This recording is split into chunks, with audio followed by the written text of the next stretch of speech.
In other news, former Army Major General Jovito Palparan is now at the Bulacan Provincial Jail after being arraigned this morning for kidnapping and serious illegal detention charges. The case stems from the disappearance of student activists Karen Empeño and Sherilyn Cadapan, both from the University of the Philippines. Palparan refused to enter a plea. Miguel Ortilla has the latest from Bulacan. Miggy? Yes, in today's hearing, the defense raised various arguments before the Malolos Regional Trial Court, but Branch 14 stood by its earlier order to detain Major General Jovito Palparan at the Bulacan Provincial Jail. Defense lawyer Narzal Malgares first raised their motion to quash the information or to nullify the arrest, just for orders for them to stop the arraignment. But Judge Teodora Gonzalez says that motion was already earlier denied back in 2013 with finality in the motion that was filed before the Court of Appeals. Now, the arraignment proceeded.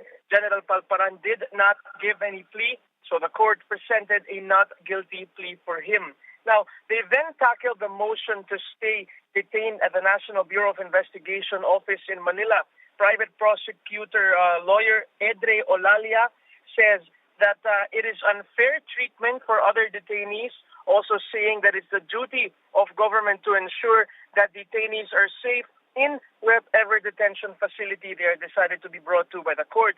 The defense then mentioned intelligence reports that there are supposedly groups out to kill General Palparan and some alleged former members and sympathizers of the New People's Army still at the Bulacan Provincial Jail. Now, what ended the discussion, was when the government prosecutor said the statement of the Department of Justice acknowledging that the NBI is not in favor of continuing General Palparan's detention at the NBI facility. And also after that, there is also a statement from the Bulacan jail warden saying that the general would be safe if he is detained at the Bulacan Provincial Jail. Now, the Major General could not stop himself, and he really spoke before the court saying that he says that he's used to suffering, but he values his life, and the risks on his life are real at the Bulacan Jail. But the court stood firm with its decision, and Palparan was already brought to the Bulacan Provincial Jail by 11:15 today. We were able to speak with attorney Edre Olalia.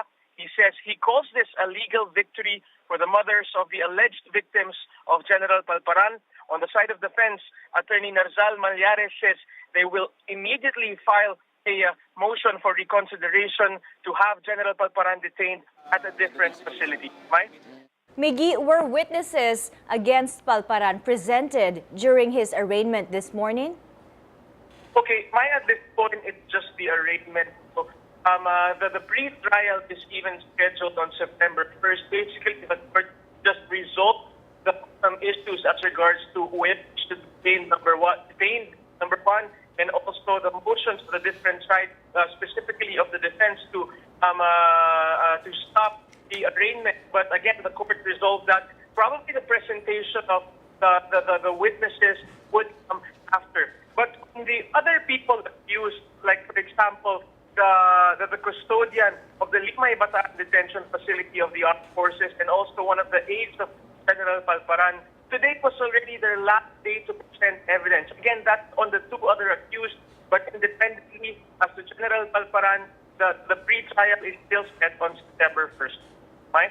All right, thanks, Miggy. Miguel Ortilla reporting from Bulacan on retired Army General Jovito Palparan's arraignment.